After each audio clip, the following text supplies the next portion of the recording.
Good morning. I'd like to call to order the special hearing of the Montecito Planning Commission for January 25th, 2012. If you'd all rise and join me in the Pledge of Allegiance. I pledge allegiance to the flag of the United States of America and to the republic for which it stands, one nation, under God, indivisible, with liberty, justice and liberty for all. Thank you. We have the announcement of the TV coverage by Mr. Villalobos, please. And the roll call. Yes, Mr. Chair, and Happy New Year. Thank you. Same to you. Montecito Planning Commission hearings are televised live on County of Santa Barbara Television, CSB TV, Channel 20 at 9 a.m. in the South Coast, Lompoc, San Ynez Valley, Santa Maria, and Orchid areas. Rebroadcasts of Montecito Planning Commission hearings are on Fridays at 5 p.m. on CSB TV, Channel 20. Now for the roll call. Commissioner Godstinker. Here. Commissioner Phillips. Here. Commissioner Burrows. Here. Commissioner Idelson. Here. And Commissioner Overall. Here. Thank you. Our first order of business this morning is the selection of our new officers for the year of 2012. So I would entertain a motion for a slate of officers. Is your light on, Claire? Yeah, my light's on. Oh, I couldn't see it. I'm sorry. Yeah, so I would like to put forth Commissioner Burrows as chair, and Mr. Idelson for second chair, and or for first chair, and myself as second chair. All right. I have a motion and a second. All in favor? Aye. All right. Well done. Thank you. On that, we're going to shuffle chairs here. Could we please have a break while we change chairs? Sure.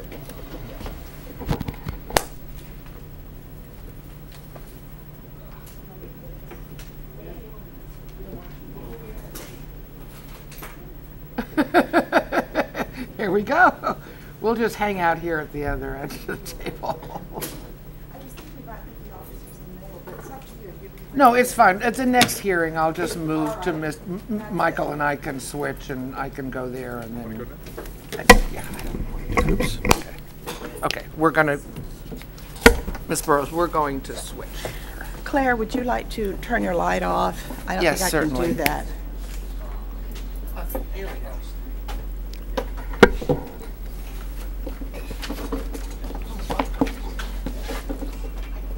Oh, thank you for remembering the names.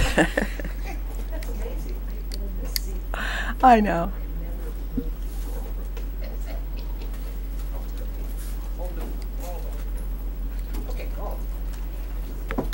Are we ready? The names have changed. On behalf of the Commission and the citizens of Montecito, I would like to thank Commissioner Overall for his service to the community, for his service as chair of the Commission. I would like to thank all the chairs for the work and the time that you give. I think Montecito benefits a great deal from having people who are dedicated to keeping Montecito the very special place that it is.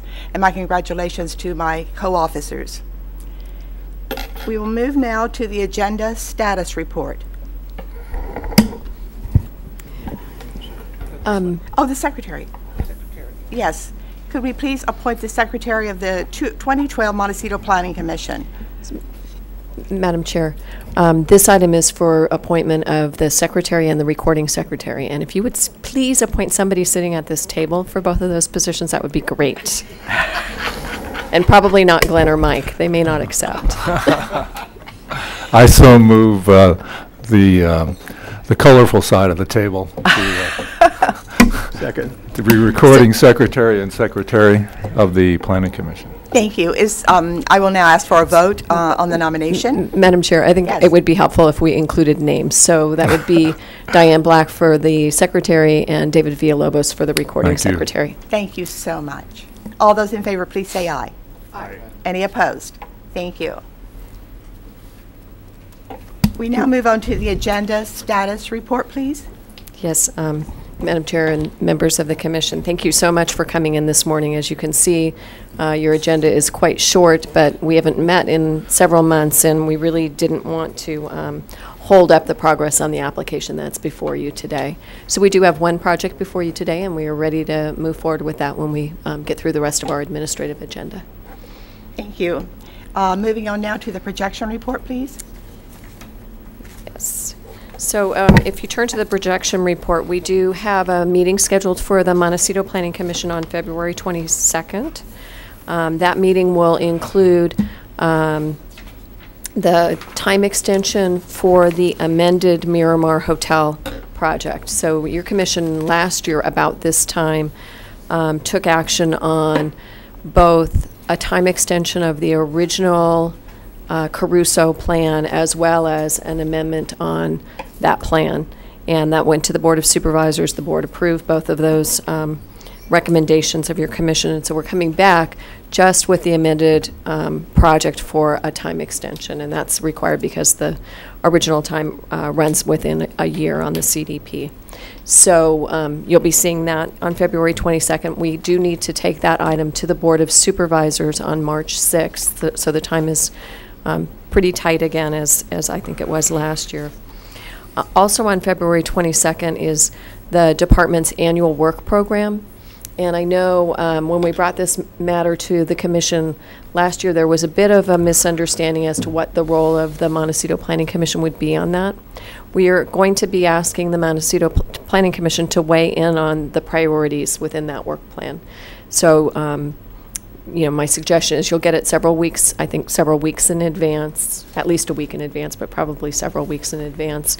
Take a look at it and really think about from the perspective of the Montecito Planning Commission, what are the priorities that you want to recommend to the Board of Supervisors in determining what we work on next year.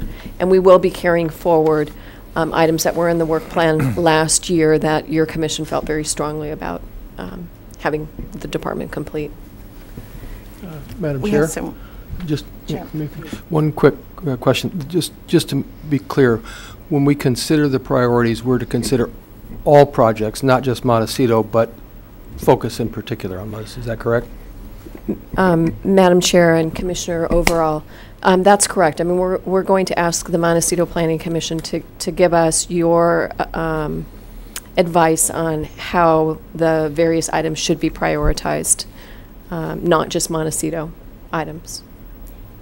And if those prioritize higher, I wouldn't be surprised, but we're asking that you consider the needs of the county as well as the needs of Montecito. Commissioner Phillips has a question, I believe, or a comment? No. Sorry. Oh, all right. Please. Then moving to March 28th, we're also planning on having a hearing with your commission on March 28th.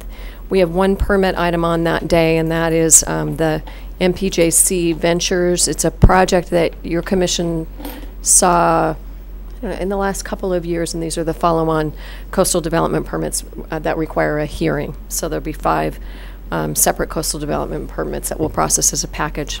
We're also planning on bringing back on March 28th the work of the commission on the special events ordinance that we talked about toward the end of last year, took to the Board of Supervisors, but took the package of ordinances to the Board of Supervisors, but didn't take a recommendation on this.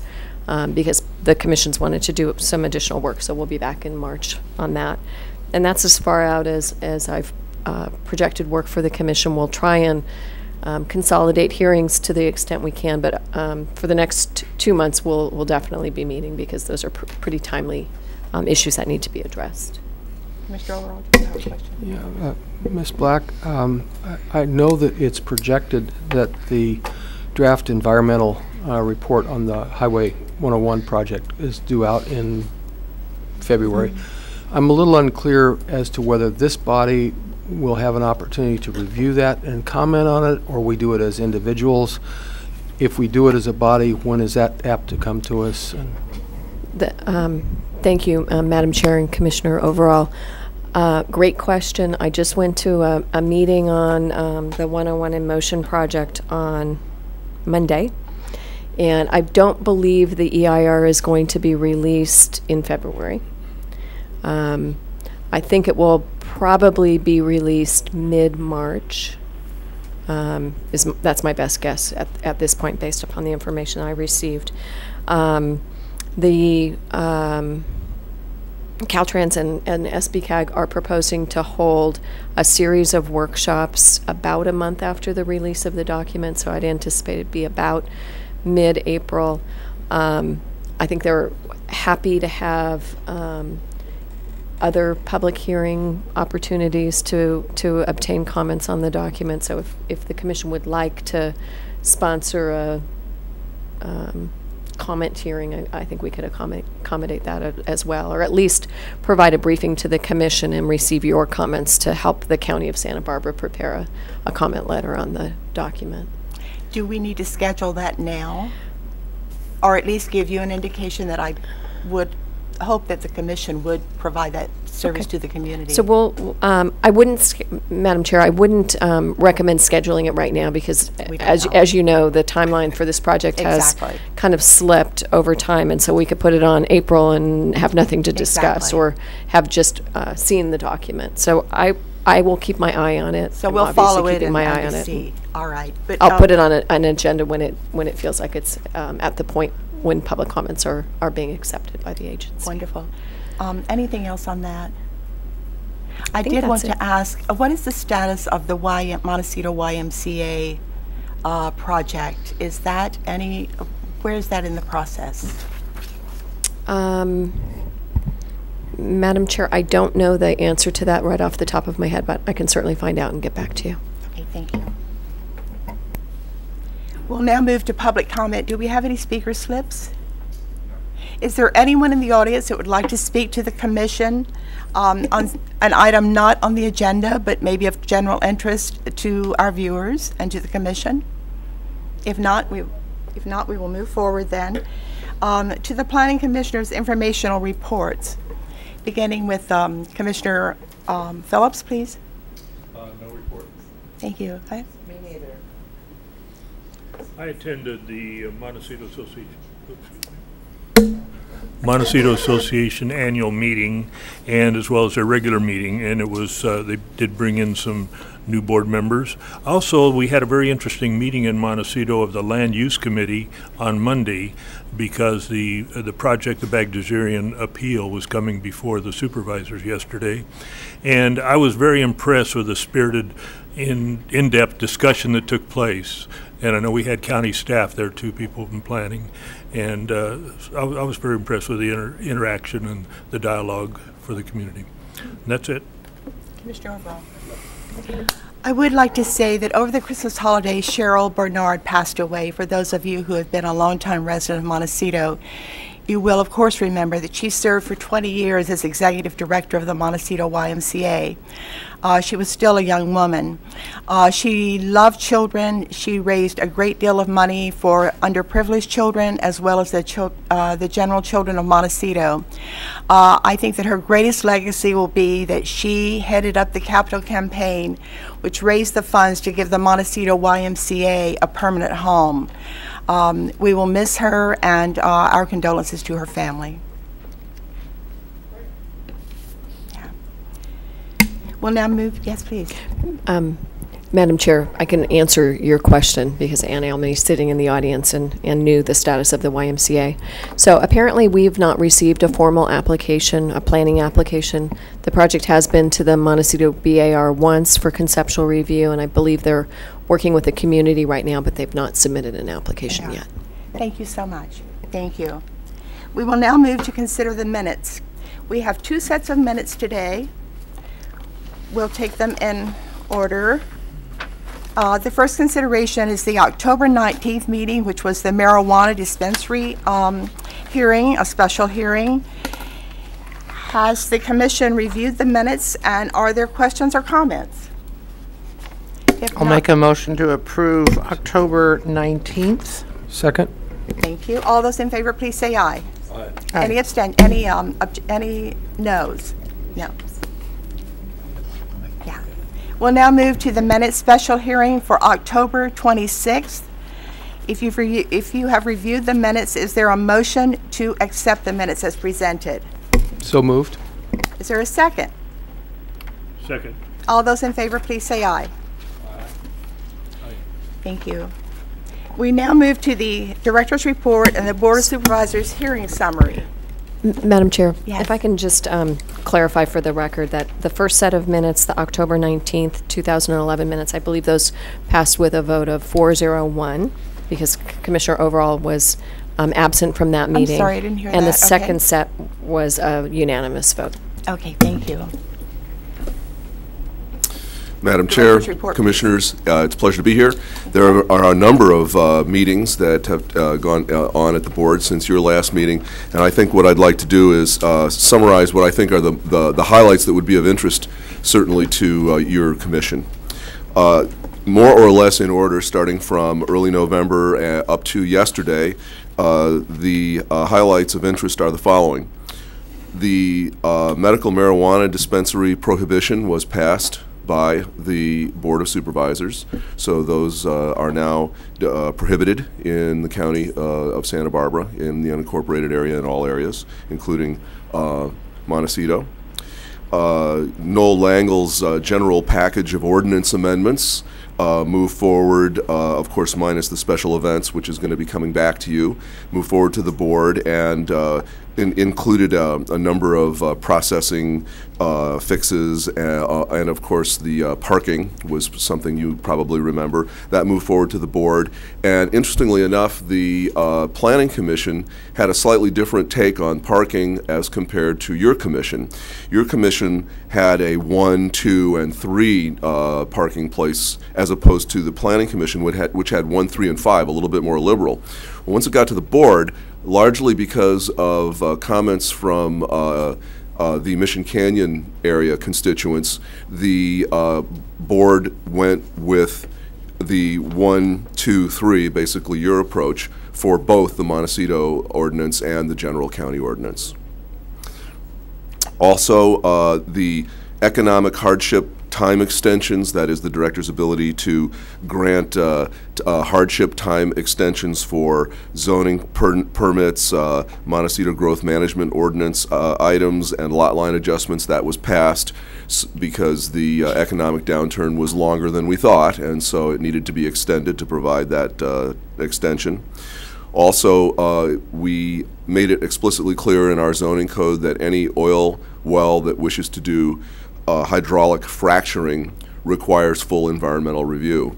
And when you look at that issue as it plays out across the country, we're one of the few jurisdictions that have actually achieved that, where we have made it explicitly clear that you can't do that without complete full environmental review, and that is it would require a oil drilling and production plan as opposed to the lower level staff permit of a land use permit. Also, there was a special events policy that was passed, and that is a policy which is coordinated by the CEO, and it deals with sort of one aspect of the whole special events policy arena. The other aspect will be coming back to you, those that require actual zoning permits. But it basically establishes a new level of interdepartmental coordination such that anybody who gets a request for a permit for a special event, be it the sheriff or public works, it triggers this committee to convene, and it will be overseen by the director of the Community Services Department. And this way, it will ensure coordination that didn't appear to have happened as it should have in a recent event that we're all very aware of. So that's a good thing. I think it will help.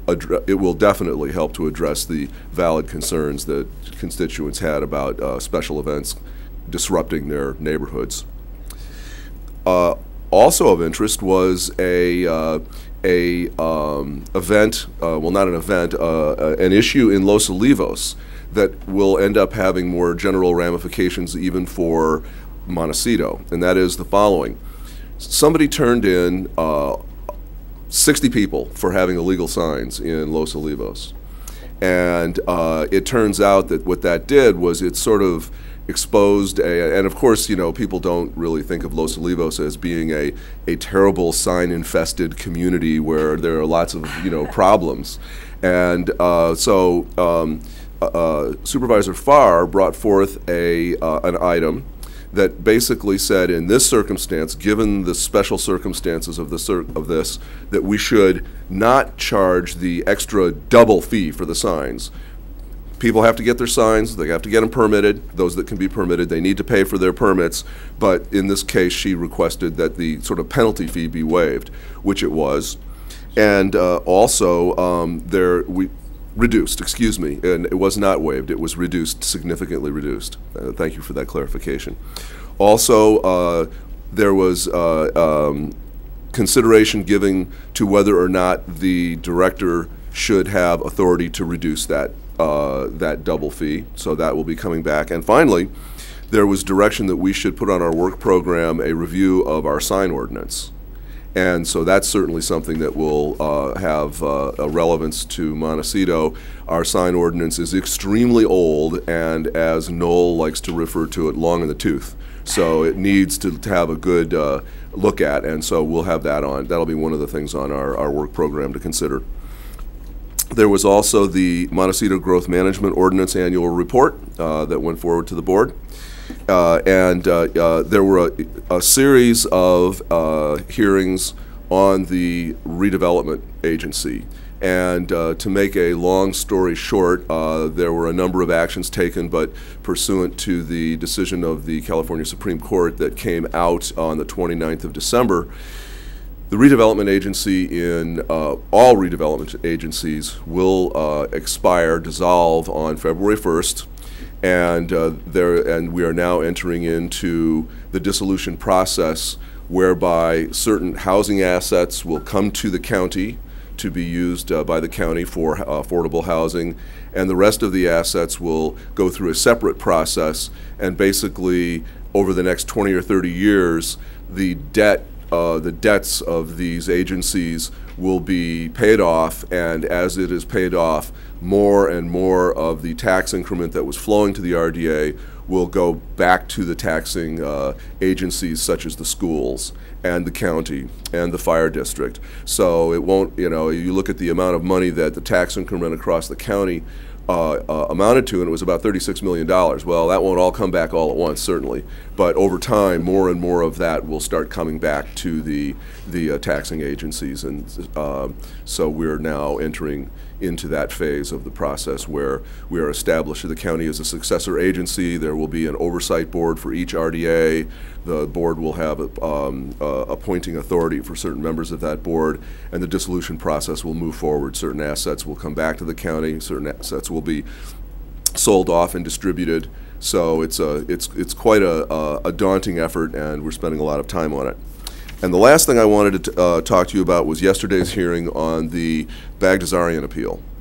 And the outcome of that appeal was basically the following. We worked with Mr. Bagdasarian to develop a restoration plan for the area, and we were successful in doing so and coming to a understanding of that we were in agreement on the nature of his restoration plan. Mr. Bagdasarian volunteered to pay for all the staff time that went into that. That certainly wasn't required, but he volunteered, and the board considered that yesterday and granted his appeal and approved his permit.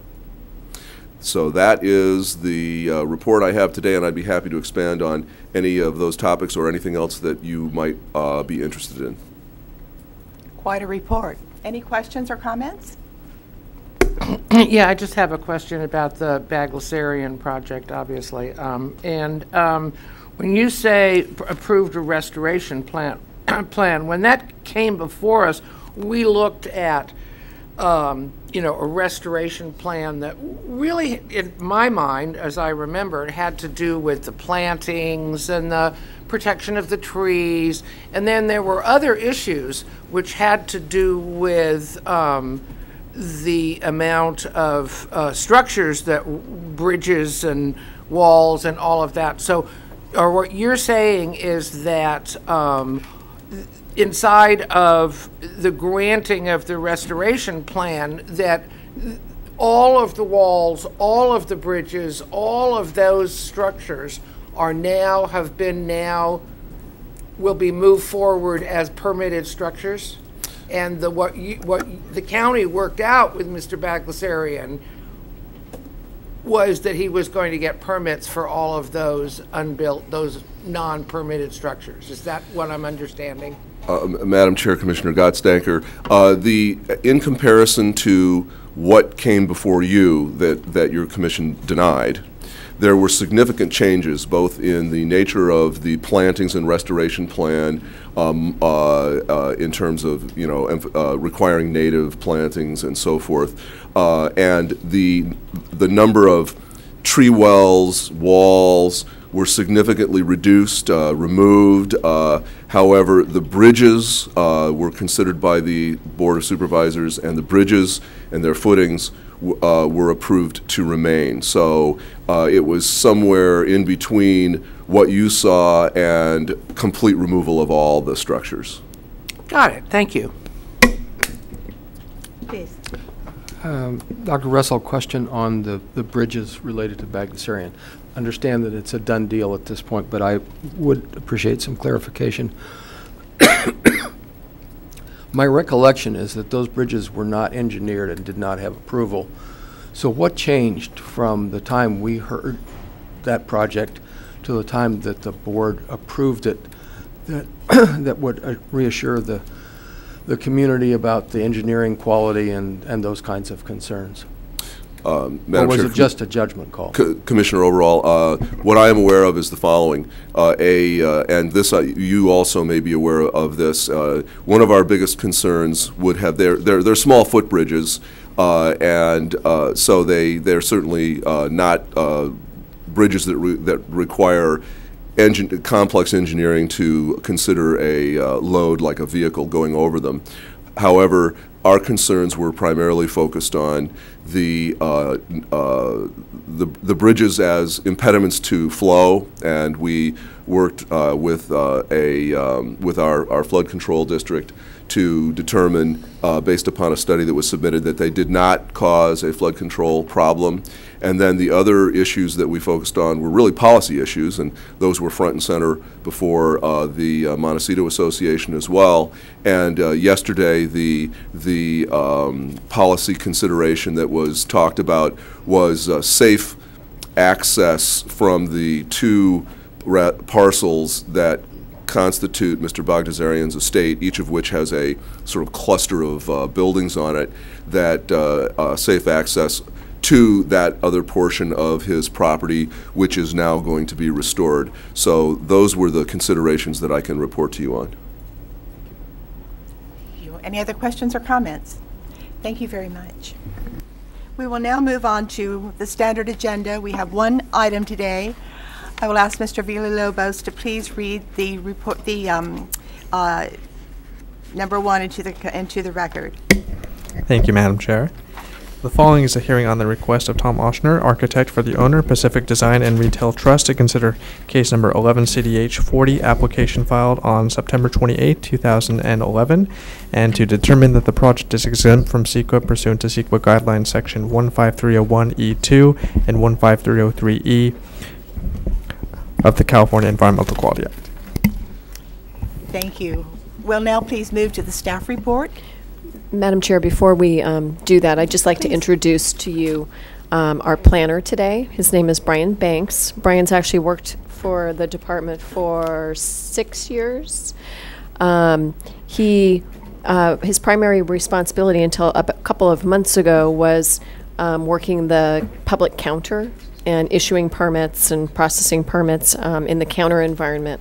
We recently moved him to the Development Review Division. I think this is his first hearing as a development review planner. He has presented before on a number of occasions to BARs and to the zoning administrator, but I don't think he's been to the Planning Commission, and certainly not to this Planning Commission. So welcome, Brian. Mr. Banks, we welcome you.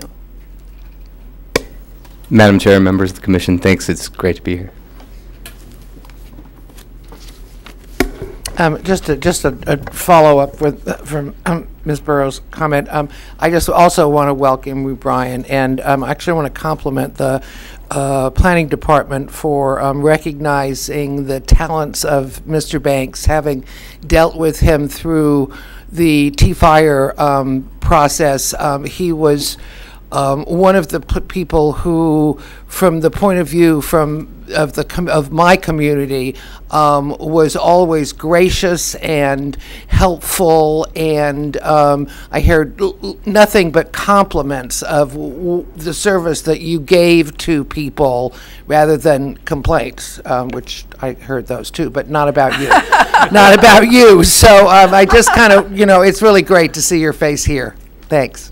Madam Chair, Commissioner Godson, thanks very much. And I'm slightly embarrassed, and I hope I can pull this off now. Thank you. The project before the Commission today is for a coastal development permit in coastal Montecito, property located on the corner of Channel Drive and Fairway Road, probably fairly prominent for the members of the Commission. The project consists of single-story additions and a new detached garage, as well as some associated landscape, paving areas, a driveway extension, a terrace area. But the single-story additions to the residence compose about 1,820 net square feet to the existing 3,745 square foot residence, for a total of approximately 5,500 square feet. The project includes a terrace with a covered loggia of approximately 400 square feet at the rear or the south of the property, a new detached garage of 650 net square feet, which is located along the westerly property line, an exterior remodel to the existing tower that's fairly visible at the property. It includes removal of one 10-inch magnolia tree and replacement plantings of 3 24-inch boxed olive trees, and approximately 80 cubic yards of grading, essentially to prepare the new garage location and for construction of the terrace at the rear. Here you can see the site plan. Notice that the new garage will be placed along that easterly property line, and that the bulk of the additions are at the northerly side of the property, which would be most well screened from the public view. You'll also notice at the south of the property towards the bike path and the ocean, that's the location of the new trellis area and essentially outdoor living space that includes the loggia. You'll also notice that there is an existing guest house that is vintage 50s, I believe, and in 1997, substantial additions that were unpermitted, and this guest house structure was approved.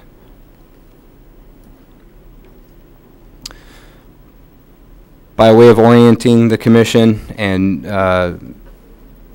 review of the potential impacts from view from the bike path, staff visited the site on January 4th, beautiful day, and took these representative photographs of what one would see from someone of my height standing on the bike path and at that corner.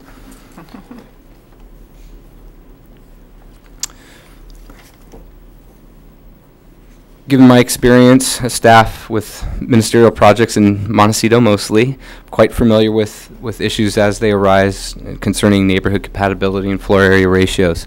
So the project applicant, the architect who is here, took it upon himself to prepare the neighborhood floor area study. Although at the conceptual Montecito BAR hearing, the board did not request it. They felt that the design was appropriate and the size did not warrant a neighborhood study. The applicant did go ahead and prepare that using the data that we have at the counter, which is our floor area ratio tables. So that being said, the dwelling with the proposed additions of 5,565 net square feet, the recommended floor area ratio for this lot, which is 1.4 acres, would be 4,980 square feet. The project would exceed the recommended floor area by approximately 10.5% or 585 square feet. As I said, Montecito BAR reviewed the project at a conceptual level in September. Very few comments, none regarding the size or compatibility of the structure in that neighborhood. And again, the study was prepared by the applicant and not requested by Montecito's BAR. The project was determined to be exempt from CEQA pursuant to Section 15301, which exempts the construction of the single-family residence additions, and 15303, which would exempt the construction of the proposed detached garage. In terms of policy consistency, as you can see in the staff report, the county comprehensive plan, including the Montecito community plan and the coastal land use plan, the project would be consistent with, and all requirements of the Article 2 zoning requirements, including the Montecito overlay district. Staff's recommendation would be that your commission make the required findings for the project specified in Attachment A, including the CEQA findings, determine the project is exempt from CEQA, and approve the project case number 11 CDH 40, subject to the conditions included as Attachment B. And that concludes staff's presentation. Thank you. Are there any questions or comments on the staff report? Commissioner Phillips, please. Thank you. Mr. Banks, is it? Mr. Banks? How would MBAR know whether it was compatible without having done a survey of the neighborhood? Madam Chair, Commissioner Phillips, based upon the floor area ratios that are described and completed as part of the BAR's application, that would be the first test of the size of the project. So when an applicant proposes development in Montecito and it requires Board of Architectural Review, they would complete the floor area tables as part of the application and present that to Montecito BAR. They would review those tables from strictly a mathematic perspective in terms of the size of the lot. Also, the knowledge of the area, aerial photographs, that sort of thing would be typical, but that would be my estimation of how they compared it without the requirement for the floor area study that is often required by applicants if the board, Montecito BAR, required it. Thank you. And there is a chart in our report. That's it. I was just going to say there is a chart which has all of this. Madam Chair, I'd just add that I believe that the Montecito BAR members are quite familiar with this area, and so they also rely on their own general knowledge of the area to make an assessment as to whether or not the project would be determined by their board to be compatible with the area. And Madam Chair, one other comment, and that is that the Montecito BAR is familiar with this particular site because several years ago there was an approval for some single-family dwelling additions, and these single-family dwelling additions that are proposed today do not greatly exceed the size of the others that had been approved by your commission several years ago. I believe that was in '07, right? Yes. Yes, thank you. Please. Madam Chair and Commissioner Phillips, I'd also add it's normally helpful, I think, to differentiate between what may you do, what must you do, and this will be a may you do issue as it was for the BAR. The architectural guidelines for Montecito spell out that they're not mandatory requirements, and it has some fairly soft language about a series of interrelated design techniques. So there's some number inputs, but then the BAR looks at the entire project for this language about the design techniques that make up or offset a particular FAR. Thank you. Any more questions of the staff report? Yeah, on the on these different lots that are in there, is there any attempt to put the boundaries all into one, or are the dwellings individually identified, not being on a lot line, or is that of any concern?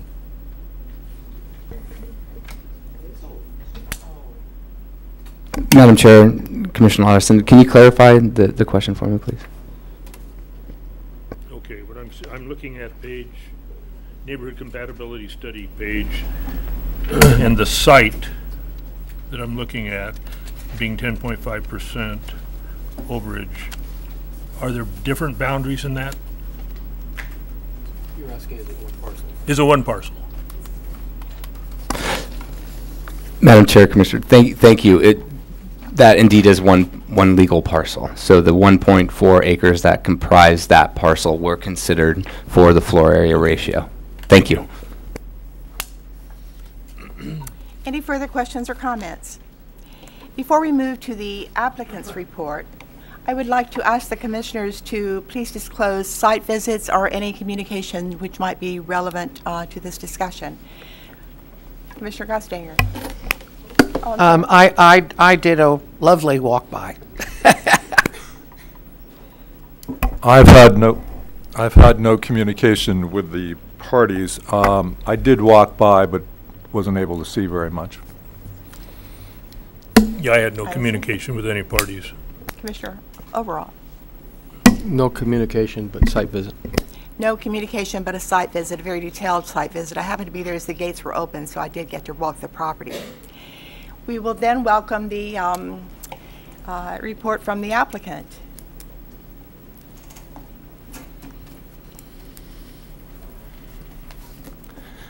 Madam Chair and Commissioners, my name is Tom Oxner. I'm the project architect. I'd like to first say thank you very much for convening on behalf of this project. My client very much appreciates it. And we worked very hard on this application, and he's put a lot of scheduling as he lives abroad into how this whole project could unfold. He's very excited about the project. He acquired it recently. I've been before this commission twice before on related projects, and I know the Montecito BAR has seen this property many times over the past 5 years, so they are very familiar with it. Basically, what we've got in this project before you is similar to the previous projects. However, it is 500 square feet larger in general than the original than the previous project that was approved in '07.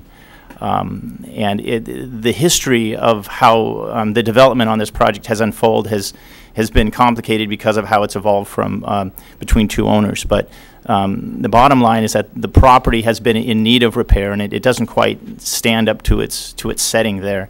And it's a portion of the project on the '07 CDH was completed, and that was the master bedroom. And the current project before you is sort of been taken over by the new owner, and he understands the size restraints on the property. There was an original desire to do something out of scale, but I think he understands, and I helped him understand what would be relatively acceptable in that area. And so he's very excited and happy to proceed. I think that with respect to the FAR study, the reason it wasn't probably asked for at the MBAR is because I pulled out the plans of the previous project and showed how spaces were shuffled around. It's still a one-story house. Back in '05, I was before this commission with a two-story house, and that project was then later revised to a one-story in '07. So I think it's safe to say with this project, if it gets approved, it will really sort of put that property in a state for a long period of time in which it's really going to just not be a real visible project to the community. I can answer any questions regarding the project. Commissioner Overall? I only had one question, and it was related to the tower and the increase in height. Maybe you could walk us through what the thinking was on that. That's a good idea. Sure. Well, the tower currently has got 2 arches on 4 sides, as the bottom image shows here. And I think that when in looking at sort of a comprehensive design remodel of the entire exterior, we thought that we would just want to redesign that opening, really, and the roof treatment at the tower. The height of the tower maintains, it's going to stay the same height. But the way that the eaves treated and the two arches into sort of a one opening with a guardrail is the direction that we're proposing. So there's no increase in height or bulk. It's just the design of the fenestration. The new design is beautiful. Thank you. Are there any other questions? If not, thank you very much. Thank you. We would now move to public comment. Do we have any speaker slips? Would anyone in the public like to speak to this project? If not, I'll bring it to the commission for comments, questions, deliberation. I'll make a motion to approve and put that on the table. Thank you very much. We have a motion to approve. Is there a second? I'll second that motion. Thank you. Any discussion of the motion? All those in favor, please say aye. Aye. Opposed? No. Thank you very much. Madam Chair, Commission, thank you. Thank you. Is there any other business before the commission? If not, we are adjourned. Thank you very much. Thank you, Madam Chair, and we'll see you on February 22nd. Exactly. We'll see you then.